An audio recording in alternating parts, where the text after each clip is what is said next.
It's quite simply incredible, but not unexpected either, to see Real Madrid just force their way in. It looked like Bayern had it in their hands on 88 minutes.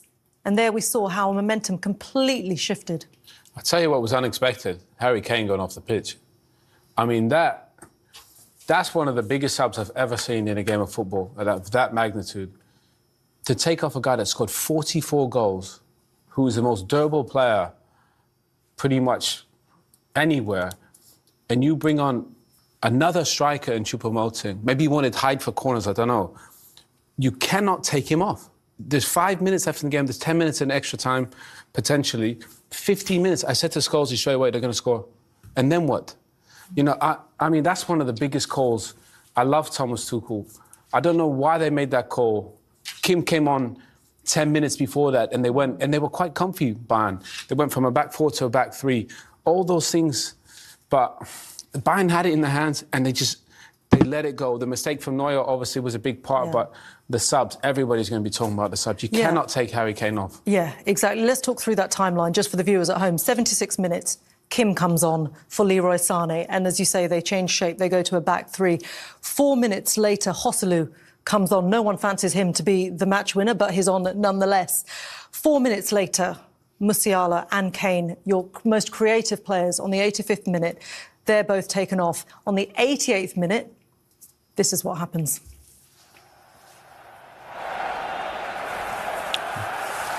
Yeah, I mean, to be fair, look, Real were in the ascendancy, but you don't expect Neuer to make that mistake. Obviously, it bobbles. He was probably Bayern's best player up to that point. You know, made brilliant saves. Maybe it bobbles awkward in front of him, but Joselu just gambles. You know, you bring a striker off the bench, I don't care where he's played, he's got instincts. He's been terrific for them this season off the bench.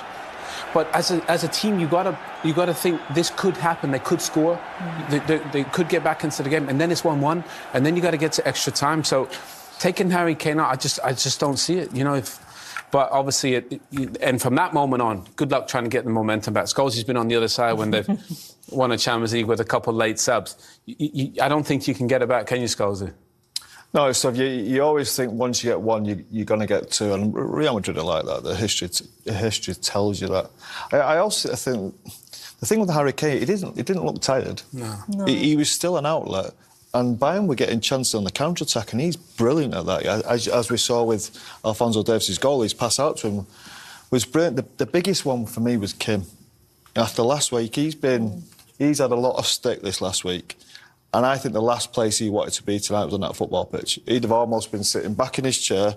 Thomas, please don't see me. Don't make eye contact. Yeah, don't make eye contact. Don't bring me on here. Because they were I thought they would come to win the game. There was little bits from Vinicius, I suppose. But other than that, they didn't really look a threat. And as soon as he came on, he looked, the first 30 seconds, he was all over the place. And then, obviously, we know what happened with the rest of it. And the second goal was, I know he played for Stoke, it was almost like a Stoke City goal. You keep the ball in the box. Two centre-backs playing each other in, weren't they? Two centre-backs keep him playing each other in, keep the ball in the box, keep the ball in the danger area, and I think it was it Nacho who passed it out to Rudiger? And what a great first-time pass from Rudiger. Well, he's there to finish it. In a way, there's not that goal kind of sums up this Real Madrid team. You know, it's not. You wouldn't say it's planned. There's not any superstar scoring the goal. In a way, they find a way in a big moment. You know, Nacho kind of gets it out of his feet, sets it to Rudiger, and he squares it. So, remarkable finish to the game. Yeah, let's take a look at the winner then, because as you say, it kind of came from nowhere, really. We thought there was an offside here as well. And Scholes makes a really great point. You just keep the ball alive. You know, you keep the ball alive. And, you know, and to be fair, Vinny Jr. just stands it up. Good feet from Nacho, isn't it? I was just going to say, even the ball in, it's not a ball where you expect someone to score. It's a Stoke City ball. How many mentions of Stoke gets there? No, but it is. It's just one. It's get it in there, make it difficult for him to clear. And Nacho does brilliantly. He keeps it in. Out to Rudiger. Great first-time ball from Rudiger. And look, he's clearly onside, as we see with them pictures. How much... Yeah, this is the moment that it looked onside. The goalkeeper... the referee had a good game, don't you think? Yeah, it did. He was really strong. I mean, but these guys, they never give up. And that's why you got to think right to the end. I mean, look at this reaction. I feel so sorry for Harry Kane. what a superstar he's been this season. 44 goals. And he doesn't have the opportunity to potentially go into... They're 5 minutes away from a Champions League final, from potentially winning the biggest trophy ever outside of winning something with England, and he gets taken off. I mean, poor guy. I feel so sorry for him. He's been amazing this season, and I don't know why, but that just didn't go to plan in the last 10 minutes. He's done everything right. I mean, you've got to think that Thomas Tuchel is going to be haunted by that decision forever. Yeah, a little bit, but if you look over the two legs, 3 of Madrid's goals were mistakes. You think 2 from the centre-half came, you think Neuer tonight. So, manager can't always legislate for that. Yes, we don't think the subs were right, but this is Real Madrid. We keep saying, historically, this is what they do. They are never out of games.